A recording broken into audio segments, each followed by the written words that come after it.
Hi, this is Queen J. I'm back on Queen J Productions, and we have Rox. He is a Hey live guys. sound audio engineer. Hi, how you So doing?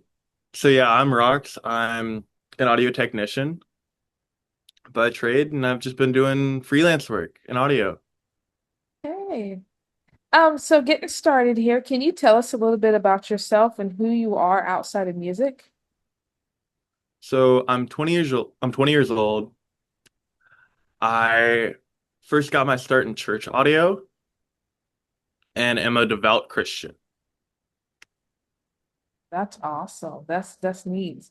Can you go further into your faith and how that brought you into going to CRAS? Is that correct? You went to CRAS? Yeah, I went to Okay, CRAS. I'm a okay. CRAS grad. That's awesome. So it really started as okay, run this board. Okay, run this console. And it's like being on the worship team, being on the production side, like being on both aspects of it and seeing like, okay, how can I help? How can I make a difference? How can I do this? And then Right. just wanting to learn more about audio and about the whole production side of things brought me to, okay, I need to get educated for this. I need to go to school for this. Okay. So how did you come from a different state to Phoenix, Arizona to CRAS? Did you have I to did. travel? Okay. I did. I'm originally from Alabama, Birmingham, Alabama, and then I camped all the way over to Arizona.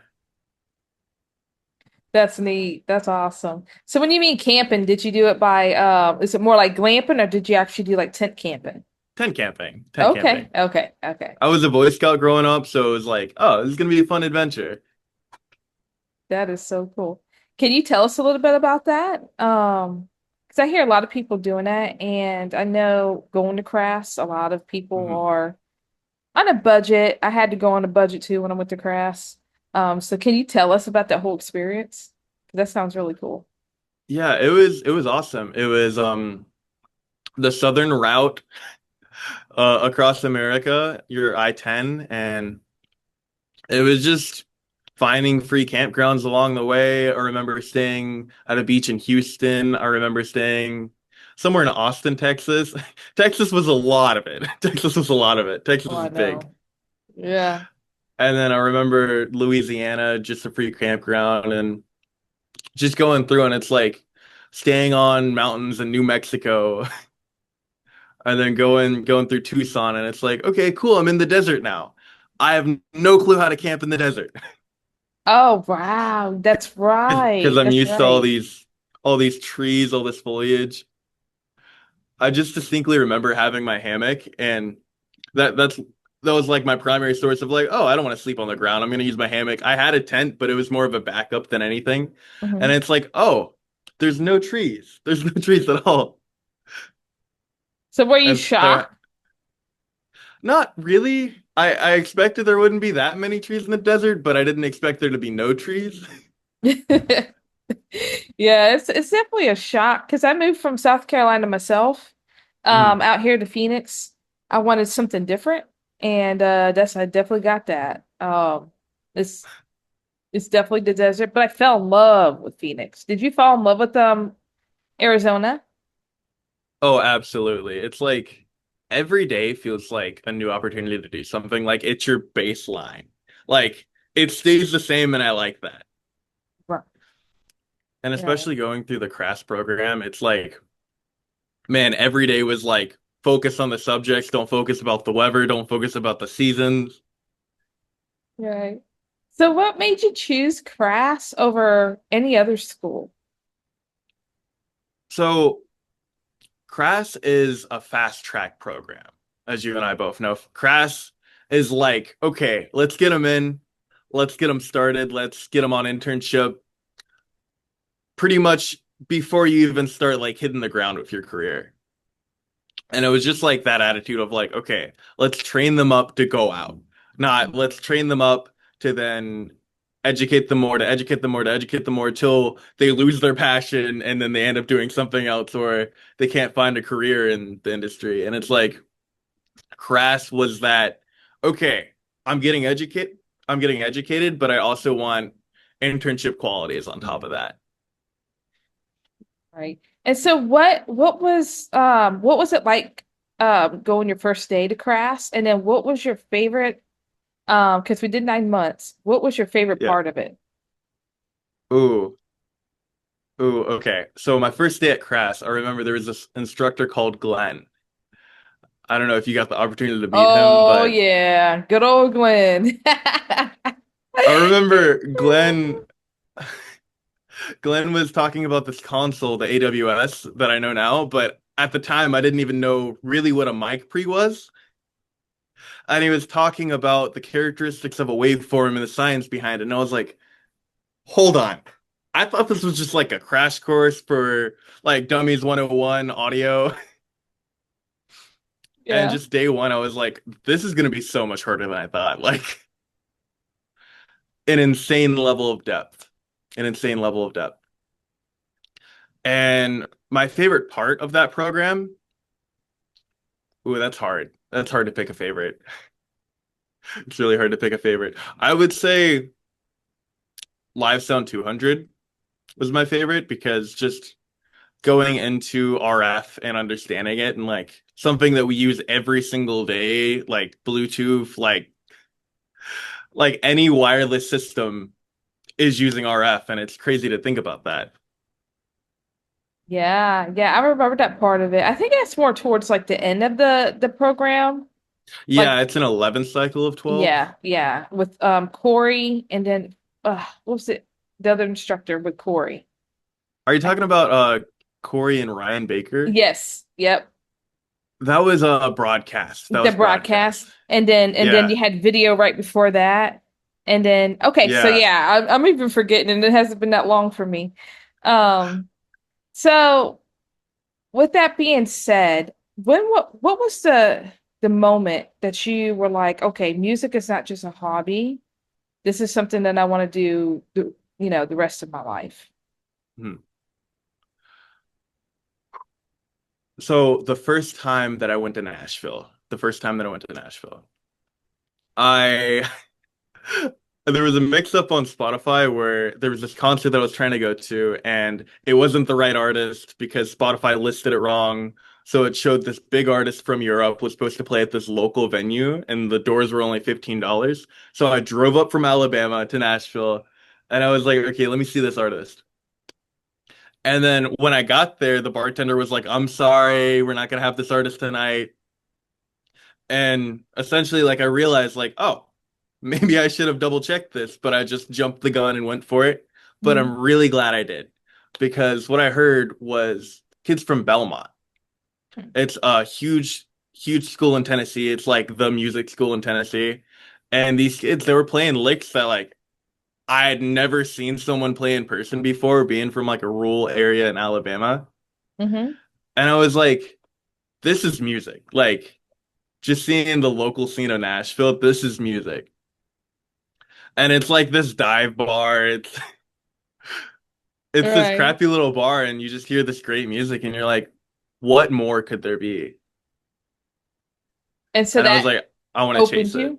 Yeah, I want to Wow. chase it. Wow. It's like, did you feel like that was something that was supposed to be destined, that you were supposed to go through that, and it kind of propelled you into choosing school and music?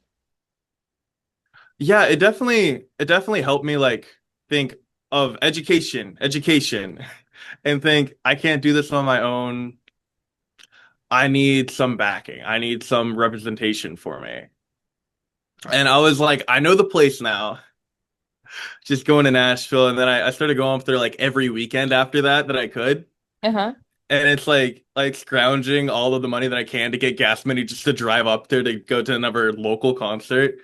And I was like, so I know the location and just seeing people around, it's like all of them come from different parts, all of them come from these big schools. And I was like, if I want to do audio, I should start with that. Hey, hey. And I guess it's weird when you think about destiny like that. I guess it was like a fate kind of moment. Like I needed to be there, and it's like, oh, I guess I'm just here now. Right. That's awesome. So do you feel like after going to Crash, you developed all the skills necessary to do your job at this No, point? absolutely not. Okay. Okay. Can you touch on that a little bit? Why do you feel that way? So CRAS taught me audio and taught me audio really well. But especially in Nashville, it's like the facets of your job that are not just audio, CRAS can't teach you, if that makes sense. So like what I do right now in this season of working, it's like AV events, right? A lot of AV events. And AV events, you have to do video, you have to do lighting, you have to build truss towers, you have to build stages sometimes. And it's like just understanding how those core elements come together. It's like you can't do that in 9 months. Right. But Uh-huh. it really helped knowing one of the things and then building off of that. So have you done any live sound for any concerts in that area? I have a lot of smaller concerts while I'm just like starting my career. That's But yeah, awesome. it's been really fun. It's been a lot of fundraisers. That's neat. That's awesome. Um, so when you're in those spaces, um, do you ever go back to a point where you're like, okay, this is like me building my skills, um, and I have to deal with, people on the outside, like because you don't learn those like people skills when you're going to class. So can you take me through what it's like working in the live sound and in those venues? Ooh. So what it's like working is completely different from the school aspect that they taught me that it would be like. It's like when you're on the job, you're probably the most educated person on audio. And that's really weird coming from a school of audio engineers and like degree upon degree upon degree of teachers. And it's being out there and it's like just be willing to learn. Just be willing to learn everything. Like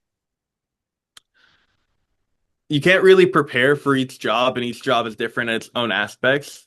Like I remember there was this festival downtown that I had to work. It was shutting down parts of Broadway. It was shut down all First Avenue in Nashville. And I remember it was like, okay, cool, I have to drive this golf cart and I have to carry this gear to set up this area, to set up this area. And it's like this whole map. And it's like, whoa, I couldn't picture that my audio job would get to the point to where I'm like, have a walkie-talkie, I'm driving around with a golf cart, bringing gear, setting up things, troubleshooting things. And it's Wow. like, you just can't prepare for that. Right. Yeah.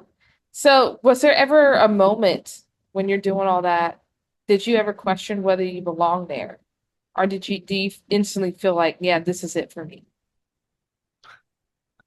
I remember the first company that I started with, it was just freelance work from the owner of the company. And it was really weird because it was like I had this audio background that was like so sophisticated. You have to wrap the cables this way. And it's like, he's like, no, no, we need to like run this. We need to go. And like there was moments where I'm like, whoa, like did I learn enough for this? Did I train enough for this? And it's just like, no, no, and you can't. You just gotta Wow. adapt on the fly sometimes. Or I remember that first day I learned about an SDI cable. I don't know if you're familiar with video at all. Yeah, I remember that with oh my Adam. When we took, I don't know if you had Yeah, Adam. Okay, okay. yeah, yeah, but like briefly mentioned what the cable was called during our post-production classes, and then that's it. And it's like going a little bit into fiber optic, but like having to figure out the signal flow of video switchers fully, and then figuring out like, okay, so this cable run logistically won't work if we run it this way, so we have to run it this way, and it's just learning that like day one. It's like, audio, what do you need to know now? Right. So, how did you end up going from CRAS? over to Nashville and picking up this live sound gig? Was it did the school kind of hook you up, or did you do your own research? So I always knew that Nashville would be the place. And initially, it was really hard getting work out here the first month because the way that the school is structured, they have people reach out for you, and so you kind of have to like wait on their prerogative. Like, okay, we need to go and we need to do this opportunity, and they'll reach out, but they won't really like push it. So I had some places researched, and whenever I came back from CRAS, that company actually reestablished itself. So it took about a month and a half for that company to like fully form back to where they were even thinking about hiring again and thinking about taking interns or workers or any of the sort. So it was like, okay, so I'm on the ground and I have a list of places that I wanted to go. It's not my number one or my number two or my number three, but I was gonna start knocking it down, and then the further down the list I went, it's like finally landing jobs with that company. Then it's like the school's not representing me anymore. It's like, well, I guess I'm just gonna go back up the list. Wow. So basically, you were inspired to basically like create your own schedule, create your own Yeah, opportunity afterwards. yeah. That is really neat. So can you describe your workflow? Um, have you done like any type of like music production like itself? Not typically. It's mainly live events that I tend to Okay. focus on. Okay. Um, my workflow. I would say a lot of it is just getting a plan. Just getting a plan and understanding, okay, so who's the client and what do they want? And if you understand that, then you can really structure, okay, what needs to be done first? What needs to be done with time sparing? So what should you do first? What's going to be really easy to do at the end? And it's just making little boxes and checking them off as you go. Okay. Do you ever feel nervous when you're in these situations? Like, can you go through your mind frame when you're actually, gearing up for the shows and you know, because I figure with live sound, if Mhm. you mess up, it's live. Like you can't go back and Yeah. erase it. There's no, yeah, it's like right there. How do you prevent the feedback? Can you go through all that stuff for me? Yeah, a lot of it is just pre-production. So a lot of it is showing up early and just looking at looking at your EQs and then kind of carving out the resonant frequencies in the room to prevent feedback. And I would say the hardest aspect of the job is just it's live, but you can't take it that seriously. If you take it that seriously, then you're gonna make mistakes. If you Okay. take it that seriously, then you're gonna think too hard about the decisions that you're making. And the hardest part is to just act. So it's like, oh, I forgot to unmute this mic for the split second. No one's gonna remember that. They're gonna remember the guitar solo that you decided to push in that 1 minute to make that really pop. They're gonna remember that moment. They're not gonna remember the little like, oh, I forgot to make that cable really neat at the very side of the stage. Oh, wow. Yeah. So, um, because I've been to a couple live like concerts or anything like that recently, but like just little gigs here and there, and I've noticed there was a lot of feedback. Um, and do you believe that having the mic too close to the speaker can cause that massive feedback? Do you believe that's a I especially in live sound? I feel like I feel like people are scared of feedback a lot, and they Mhm. should be to an extent. But it really depends on the type of microphone that you have, how much prep time you actually had, if that's a microphone that got substituted because something wasn't working properly. And typically you shouldn't have any feedback for the mains if you have your stage set properly, if you have your EQ set properly, and you actually prepare for that. The most feedback that I've like had to deal with would be with lav mics to where they're clipped like really low and you're trying to gain up the microphone. And it's usually rooted in a issue of they didn't prepare right. They didn't gain structure their microphones. They didn't try to EQ it out. They didn't try to place the speakers to where it wouldn't aim towards the microphones. I see what you're saying now. Okay, okay. What kind of plugins are you using in like different pieces of gear? Um, what are you using like I forgot what it's called. Is it called AV Live? You know what I'm talking Are you about? talking about Ableton Live? There's Ableton Live, but then there's the console, the piece of gear that they like the one that they use in the Oh, Sphere. I can't remember the name of it. I It's can't been a remember the name of it while. right now Okay. either. Okay. So what piece of gear do you use at these gigs?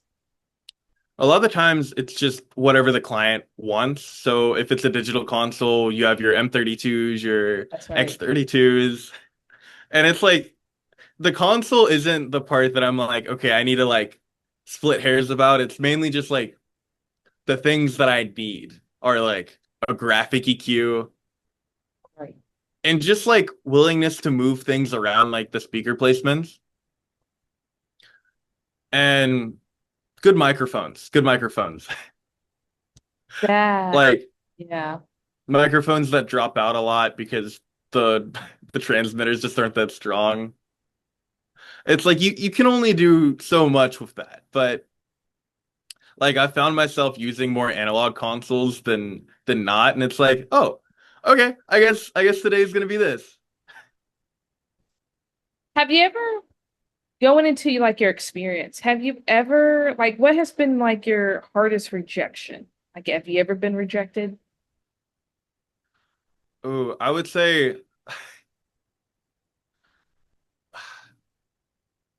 when you're talking about hardest rejection, are you talking about like from a career aspect of going Yes. into the field? Okay, Mm-hmm. cool. I would say mainly when I first got down to Nashville and I was trying for this big live sound company. And it was like that was my dream. That was my plan to just get on a tour and just start working from that. And it was like just them not taking anyone or hiring anyone, and they're really not a company yet because they're reshaping their company and how it works.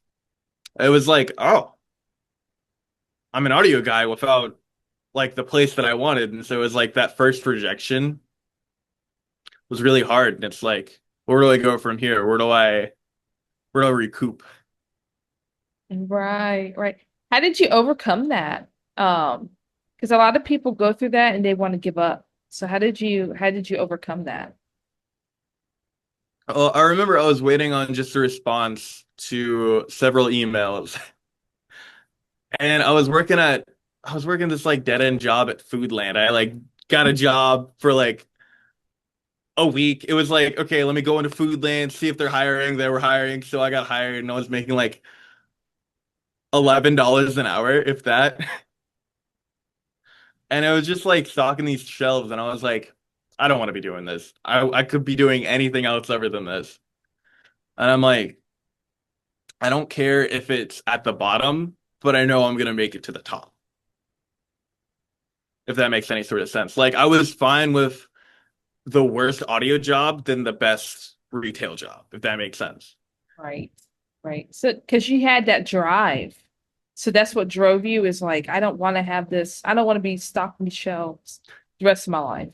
Yeah, yeah. And it was like just trying to find any sort of work before getting calls back. It was like, okay, I'm just gonna go out there and I'm gonna try every facet of audio. I started looking into AV and looking into weddings, looking into hotel productions.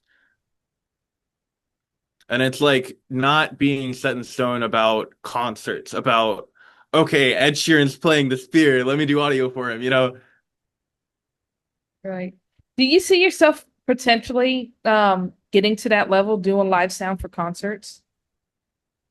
I mean, the sky's the limit. I really want to chase audio, and I don't think I'm in a time in my life where I really want to slow down doing that. Like right now, I'm affiliated with 5 different companies doing freelance work for them, and they keep me really busy. Mhm. And it's like, I love doing it. Like when you do a job that you love, it feels like you're not working. It feels like you're just hanging out with your buddies and you're setting up this cool equipment, and it's like, learning about new things and new facets of the industry every single day. And it's amazing. What would you say is so amazing? Is it the coworkers? Is it the atmosphere? Is it because you're doing technical work on top of doing live sound? Is that hitting part of your brain where it's like, oh, Yeah. that's what it is? I I recently had this gig, and it was just like a shift that I picked up. It was this hotel, and it was this big AV conference, and I was like doing audio for it on an X32, and they kept on having trouble with their MacBooks every single time they plugged into the podium. Hmm. And it's like, okay, so I'm controlling this audio console, I'm controlling this video switcher, I'm controlling this MacBook with the presentations, and then they had an additional HDMI for them to plug in. And it's like they cannot mess this up. Like I'm doing all the tech work over here. And it's like just the little things. Like I understand all of this. I can help these people, and when they can't even plug in their computer and display an image on an HDMI. It's like I understand that to a different degree, and I like that. And it's just like learning more about that. Right. So you like challenges. Yeah, yeah. That's neat. That's awesome. Um, do you think talent or networking is more important? Which one do you think is more important? Networking, networking, 100%. And can you dive into why you think networking is more important? If it wasn't for the people that I met in the first couple weeks, then it wouldn't have cascaded into more of what I've been doing. If it wasn't for the first couple connections that you made with the owner of this company, with the owner of that company, with the stagehand at this warehouse, you wouldn't learn the little things, and it's the little things that really make you great. It's the connections that you make, the friends along the way. And it sounds really cheesy, but it's about who you know, not what you know, Okay, okay. I like that. especially in the live sound industry. I like that. So how do you think moving forward? How can you keep those friendships and those connections alive without burning a bridge? What do you think you have to have? Just be friendly. Just be friendly with everyone. I feel like if you're burning bridges, you have to really decide, I don't want to work with this company. I don't want to like you shouldn't burn bridges. Even if you don't want to work with the company, even if you don't want to work with this one coworker, you should be like, okay, let's be professional about this. Let's not degrade ourselves to this level of like 5-year-olds bickering. Like I've seen on so many sites just people just getting into arguments, and it's like, guys, we're at work. Like this isn't about us. It's about setting something that can be a lasting memory for someone else. Right. So when you see something like that go down, how do you handle that? Do you actually say, "Hey guys," do you try to split the conflict, or do you stand back and watch and observe and read the room? Usually it depends on what's going on, where I am, who it is. If it's one of my coworkers, absolutely I'm gonna tell them like, hey dude, are you good? Like I think you're just like dehydrated. Like let's calm down. Yeah. If it's someone not within the company that I'm working with or someone that I've worked with before and they're arguing with like the forklift driver, I'm still gonna go in and be like, hey dude, this is not safe. And it's only like if they're bickering like completely away from where we're working, I really don't care. And they need to settle that themselves. But if it's actively affecting someone's safety or affecting like, oh, this console still needs to have runs for the audio, and it's like getting that digital snake ready. Someone's got to run this cable, and if I'm checking all these wireless mics, it's like, okay, we only have this many guys, and you two want to take y'all's labor out of the equation. We need to like get something working here. Right, right. So, like, I remember that. How do you stay safe? Because I remember live sound can be it can be very deadly because you're dealing with a lot of voltage. Those are live wires that you're dealing with.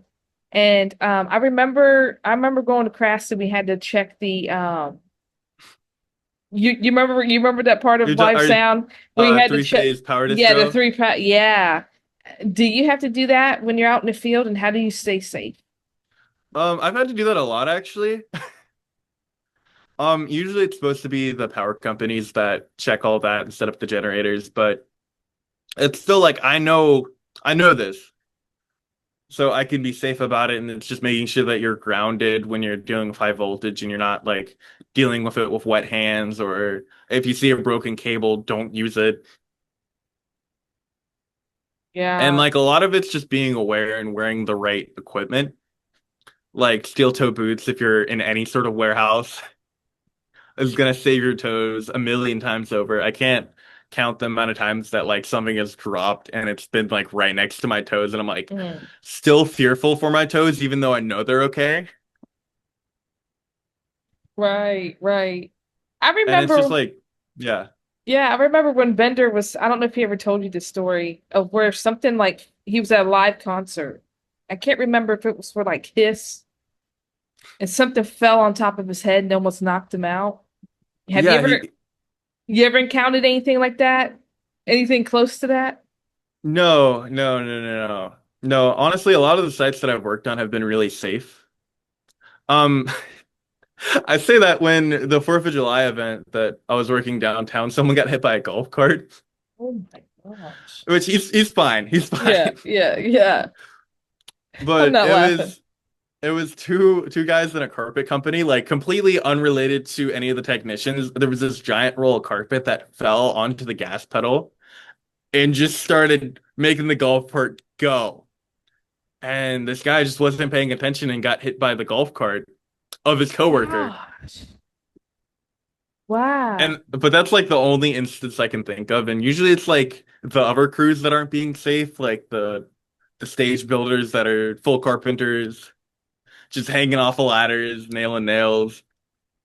Or it's like the carpet guy is like overloading a golf cart with way too long of a piece of carpet. That's insane. So yeah, so it's so important to watch your environment when you're in there. Watch other, even though you have the technical skills and you're on point, it's like you have to watch and make sure everybody else is on point for your Yeah, safety. Yeah, that's yeah. huge. That is huge. Um, so going outside of music, how do you stay grounded and because doing live sound could be exhausting. So what do you do to like kind of decompress and stay grounded? I like to game. I like to game a lot. And it's like in a week or so, I'm gonna have like a Halo 3 LAN party, which is this shooter game that came out in like 2005. And you bring all your buddies and you can have up to 16 people in this one game, and it's just like all of the boys, girls, whoever on the couch, and we're all playing this one game together and just bonding. And it's I like a lot of games like that, like your Mario Karts, Grew up your on Mario. Unos.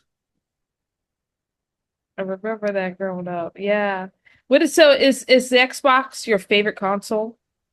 Gaming Yeah, console? Okay. yeah, I would say. So not PlayStation, Nintendo, any of I the I have a PlayStation, I have several Nintendo consoles, and I really love Nintendo and I love their games, but it's just like the Xbox is Halo. That's awesome. You ever get into is it called Fortnite? You ever get into any of those games? Minecraft? Is it My little Minecraft? brother plays Fortnite. Okay, okay. I don't like it very much, but it's all right. It's all right. Okay. And then what's the other one called? Minecraft? Oh, I love Minecraft. Minecraft's Okay. great. Okay. It ranges from like a 24-year-old could play it and be comfortable and you're building all these creations to like an 8-year-old could play the same game and it's like they're blowing up everything. I was gonna say I see a lot of little kids playing that game. Yeah. And Yeah, they're and it's very like addicted. it definitely started with my generation and maybe a little bit before my generation of love of that game, and then it's just like the new generation has taken that over, and it's like there's so many updates to the game now. If I look at a clip of Minecraft, it's like I didn't know that animal was in the game. Right. Like they Um, I, have parrots and llamas in the game now, and it's like I remember there was pigs and cows. oh my gosh. Yeah, because I watch a little 6-year-old and she's obsessed with the game. I guess it's like Mhm. very addicting. I've never played it, but I guess you could sit for hours and play it and like lose track of time. Yeah, yeah, it's definitely like a grind game. That's me. Okay, so I'm getting gonna get into some fun questions here. Are you more of a coffee or an energy drink type of person? It depends on if I have time. I really love coffee, but sometimes it's just not the time. And it's like, especially if you're on call for 14, 15 hours, it's like, I'm gonna be drinking like three monsters and it's gonna be bad. Like, it's, because Oh it, my goodness. like, especially festivals, you're there for like several hours, day in and day out. And it's like having 6 hours to go home, shower, sleep, eat. You're Right. definitely not gonna make a coffee in the morning. You're not gonna go out for a coffee for your shift. You're just gonna go and you're gonna grab like as many monsters you can fit in your cooler. Wow, wow. Which flavor of monsters do you like? You know they have the juice. They have the juice and then they have the rehab. I was addicted to the peach rehab monsters to the point Okay. where I was Okay. drinking like two, three, maybe even four a day until just like they were regular drinks, right? Like I was drinking Yeah. tea until I got a kidney stone from drinking them. Dang. Do you have a specific flavor of monster that you drink? Original and white monster, Okay. usually. Okay. But a lot of the sites have catering and they know 100% because they'll just have like fridges full of energy drinks and it's like rock stars, bangs, and it's like C4, just grab one, go. Wow. Those are the heavy hitters. Um, Yeah, yeah. that's awesome. Are you more of a morning person or a nighttime creator, worker? Um, thankfully nighttime. Thankfully nighttime. I'm fine with early mornings, but it just feels like a really late night because it's that midday period where it's like all of my energy is gone, but then once the sun goes down, it's like all of my energy's back up. And it's really nice being in live audio and just being wired for that kind of nighttime life because every concert is typically going to happen at nighttime unless it's an outdoor festival. Even if it is, sometimes it's at night or So, it'll go into the night. oh, I see what you're saying. I see what you're saying. So, do you ever have any do you ever want to go to like Coachella Oh or yeah. okay. So you want to Oh go in yeah. those bigger okay. I want to see like all of the different concerts. I want to go and travel. And a lot of the times it's like I like just seeing concerts and being like a viewer. It's not even that I want to mix Coachella. It's just I want to go to Coachella and experience it, you know? Yeah, they said days and days and days of like no sleep festivals. That's one of your heavy hitters right there. Yeah, Um, yeah. when you're out and about, what is your like favorite food, favorite snack? Even though you're on the go and you might not have time. So I'm actually a vegetarian. Okay, So a lot of the times it's just like granola bars or like trail mix. That's like my go-to because I get my protein in and it's like quick filling up and then just keep on going. that's awesome. And it's healthy and it's filling at the same time. It's not Yeah, yeah. Either full. that or I'm really guilty about getting Chipotle recently. What is your favorite thing to get at Chipotle? Just a burrito, like the biggest burrito they have. It's like I'm throwing as many beans on it, as much rice in it, and then just like all of the toppings. Yeah, I had that's a I had a week that I was working in this warehouse, and the only thing nearby was like a Chipotle and a Chick-fil-A that I could eat, and it was like, I mean, I was either eating wraps that week or burritos because it's Yeah, these long days and like you don't feel like cooking when you get back and you have like 8 hours to cook, sleep, shower. that's me. Yeah, that's one thing I don't personally, I don't like Chick-fil-A that much. Mm, Chipotle, it's always either chicken or steak, or no, the carnitas. I like the pork. I'm not a okay, vegetarian. I'm more like a carnivore actually. I'm the that's okay. opposite. I'm the opposite. Speaking of vegetarian, have you always been a vegetarian, or is that something that you'd like kind of merge into? And what was your reason why? It's been a long while that I've been a vegetarian. It's been since 2017 now, so I guess going on 9 years, Oh, oh. or it's been 9 years now. And I was always raised hunting and respecting animals. So there was like just, it felt like a natural progression of like, I really care about these things. I don't have a good reason to eat this other things. And so yeah, I decided when I was 13, 14 years old to go veggie and I haven't missed it. So Wow, so I've no stuck with it. cravings? No cravings at all? No. And it's your love and respect for animals. Yeah, That's awesome. Do you have any pets or anything? I do. I have a dog. She's a little Jack Russell Terrier. She's the cutest thing in the world, and she's like mixed with Chiweenie or some small dog breed. So it's like a Jack Russell, but like shrunk down to Chihuahua size. That was neat. That was hilarious. I love the little mutts. They're so cute. I seen that. Yeah, Yeah, yeah.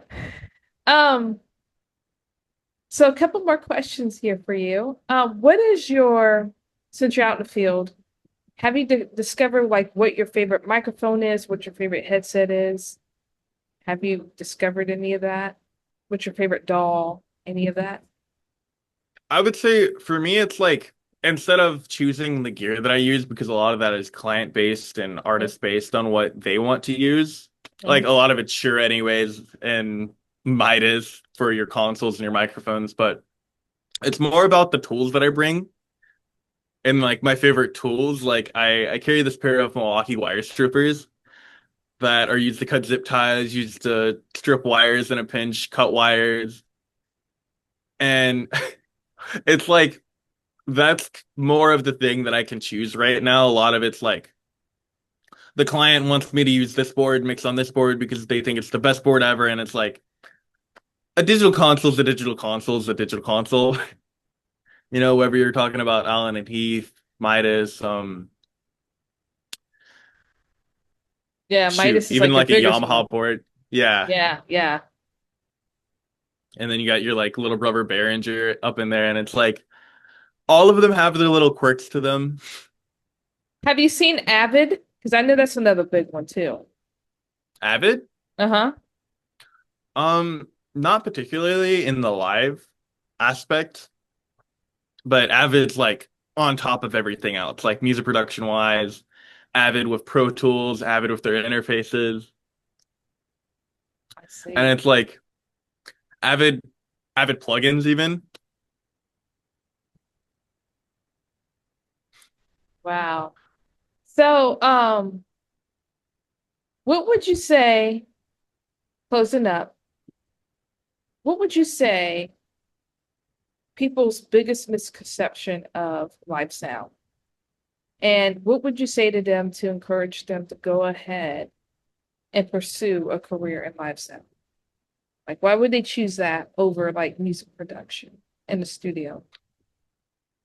I would say the biggest misconception is it's hard and you have to have an education going into it. Like that was even my misconception. It really helped me in going up really fast into where I wanted to be, but you can start at any level. You can be a stagehand just pushing cases and you get paid for that.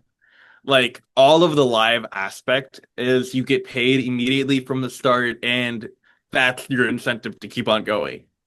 Like they know that the work is really annoying or repetitive at times, like whether you're wrapping this 100-foot cable for the 50th time because your boss doesn't like the way you wrapped it, or whether it's just trying to troubleshoot weird consoles that you've never heard of before. And it's like, I didn't know that this analog console existed, but it does. And it's like, don't be afraid to just go out there and try. And it's not only audio, it's lighting, it's rigging, it's stage building, it's trust towers you have to build. There's so much to it that I thought that audio was the only thing. And I thought that I had to know audio in and out to get into it. There's so many different aspects to it that you can just start anywhere. You could start with video. You could go to video school. You could go to lighting school. You don't even have to go to school. You could go to school after what you know that you want to focus on. Do you And feel it's like, just oh yeah, keep going. Sorry. and it's just don't be afraid to reach out to local companies, just seeing if they have extra work that they need. Get that 1099 for them and just start. Wow. Do you feel like um adequate on the job training is okay, or you still push the education part of it? I feel like if you want to do audio, especially in a place like Nashville, you have to know audio already. Okay. If you're in a smaller city, not so much. So when I was still in the Conservatory of Recording Arts, CRAS, I started getting gigs then, actually. I started doing live events. I started working with like three-piece bands. I worked with like this teenage band that was a five-piece band. And it's like, I didn't know audio like coming out of the program as I did in third cycle, which is like your very early on 9 week period into the program, as I did halfway point 3, 4 months in, as I did after the full 9 months, after the full 11 months, including the internship. And it's just like I made a lot of mistakes in that trial period because I just didn't know yet. I didn't learn about how these tablets were routed. I didn't know that a tablet could be a console until I was running one. Oh. Just try. Just try. Yeah, I think people need to hear that because, they're so afraid of making those big mistakes that you can't take back with like audio. When you're Yeah. in the studio, you can record and then oh, maybe if an artist needs to re-record, you can easily hit Command Z, start over again, and nobody knows because it's just you guys in the studio. So I think Yeah. that's a big fear of people, and that's one of the reasons why I do these interviews because, I want to encourage new people. I want them to see these interviews and be encouraged by the people doing the job already. That way they can be like, okay, all right, I got a little bit of education or Yeah. understanding from the person that I'm interviewing. Like it's okay to just put yourself out there. What's it gonna hurt, you know? Yeah. Um, so during all this, going to school, working, being out there with the guys, how do you protect your how do you now you're out there, you're working and everything. How do you protect your mental health while you're chasing your dreams? That's the balance everyone's trying to find in the live aspect of audio. It's a lot of just taking moments for yourself, and it's like the show is in 4 hours. It's not in 5 minutes. Like just getting some perspective and just like I'm gonna mess up. It's just a matter of when, not a matter of if. And it's being okay with those things. And it's like I love my job. I should focus on the aspects that I like about this situation versus the aspects that I don't like. And it's like no matter at the end of the day, you're still getting paid for it. So it's like no matter how bad the job could currently be, or how much the gear has been failing you mid-tech, which teching is just during the show whenever you're actually doing the technical things. Whenever you're mid-tech and things just start going wrong, like the client supplied batteries that were half dead or microphones that didn't work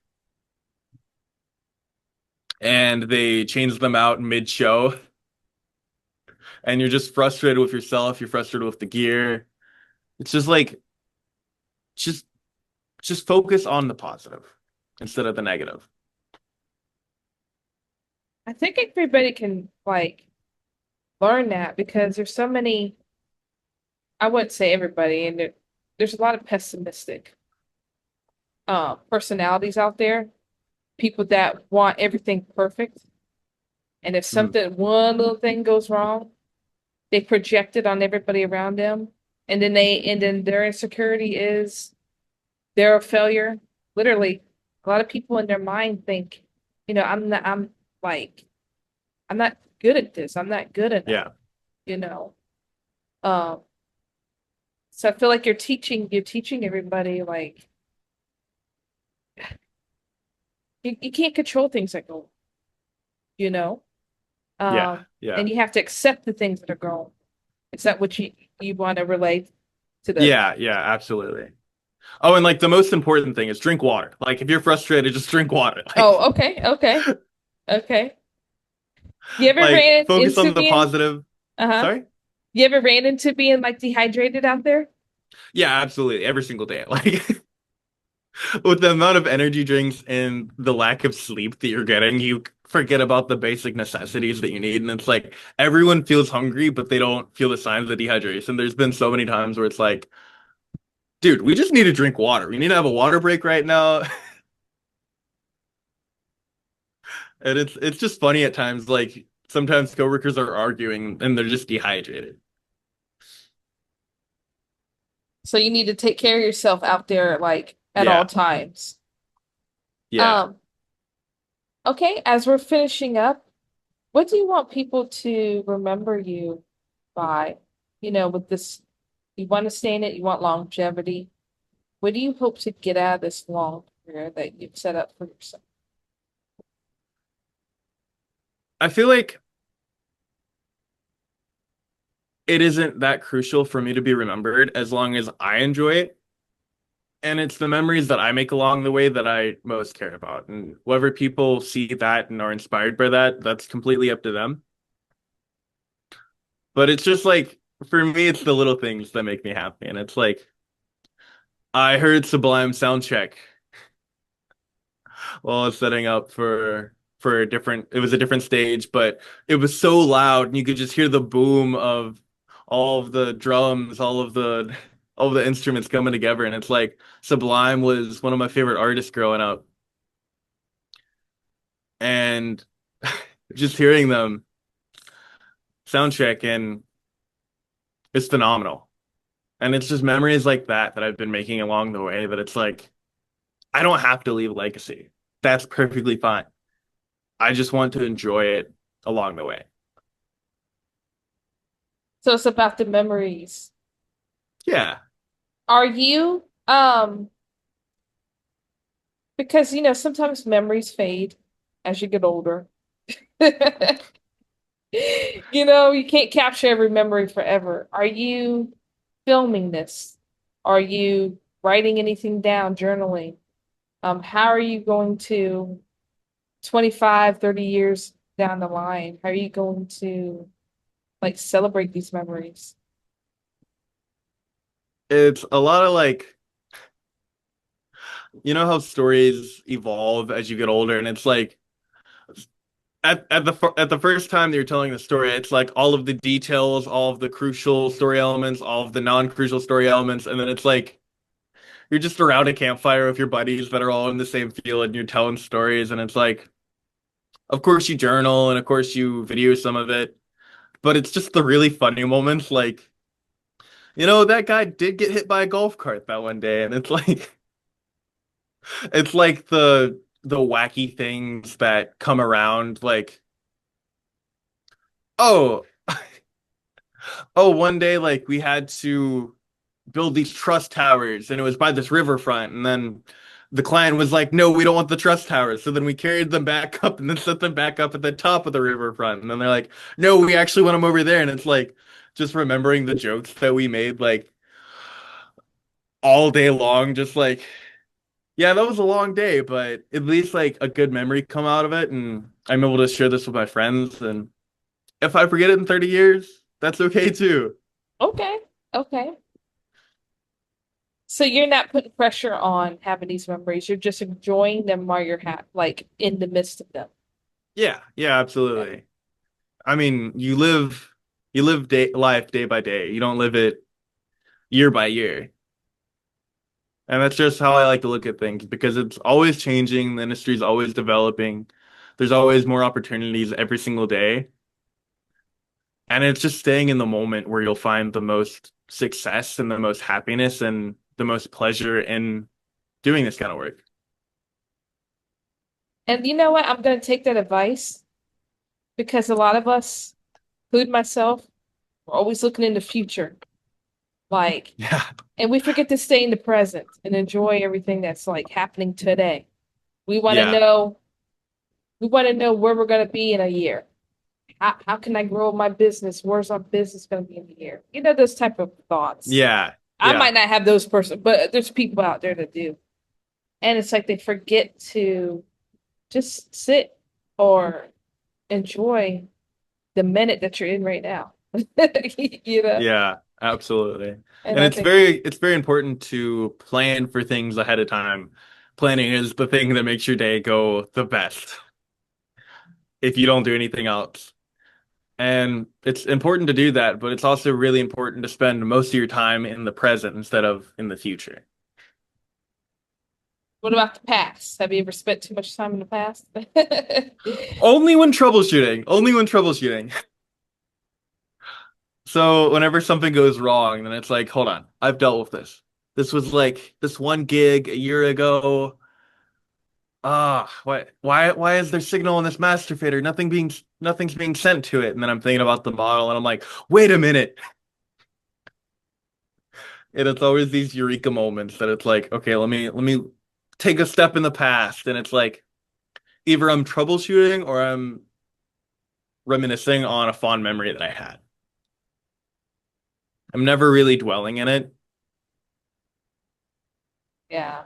So you're incredibly optimistic. You're never like I try to be. being wrong. Okay, that's good. That's good. That's I feel like that's gonna like people that are optimistic and doesn't dwell on negative past or things that might happen in the future that's negative. Um, that opens the floodgates for like more opportunities. Yeah, You absolutely. don't block your blessings. You don't block, you're just open to receiving. Yeah. And I like that. I like that you're like that because that's gonna make you, and you're already strong-minded. That's gonna make you even more stronger in the future. Even though you're Yeah. not worried about the future. I'm just saying. Okay. Anything you wanna express, talk about, let the people know? Anything? I would say just talk to people. If you're wanting to learn audio, talk to your local engineers when you go to that local show. If you're wanting to learn lighting, look around at these big light shows and wait till if you see someone setting it up or someone changing the lights or I mean going back to the local concerts, there's sometimes someone even operating a light board. If it's a bigger show, you can always go back to the tech table and like ask, "Hey, could I have like 5 minutes to just see what kind of gear y'all have? I'm really interested in just trying to learn more and talking to people." Like it doesn't hurt to have a conversation. It doesn't cost anything to have a conversation, but you do learn a lot and you learn a lot on where you want to go. Those opening lines of communication. Yeah, opening doors, opening doors. That's awesome. Well, it was nice talking to you and getting your perspective on things, Rox. And maybe we can do this again in the future. Even though we're not worried about the future. Um, you know, and see where things have developed and gone from there, okay? Awesome. Thank you so much, Jamie. You're welcome. You have a good night. All right, you have a nice night. All right, bye.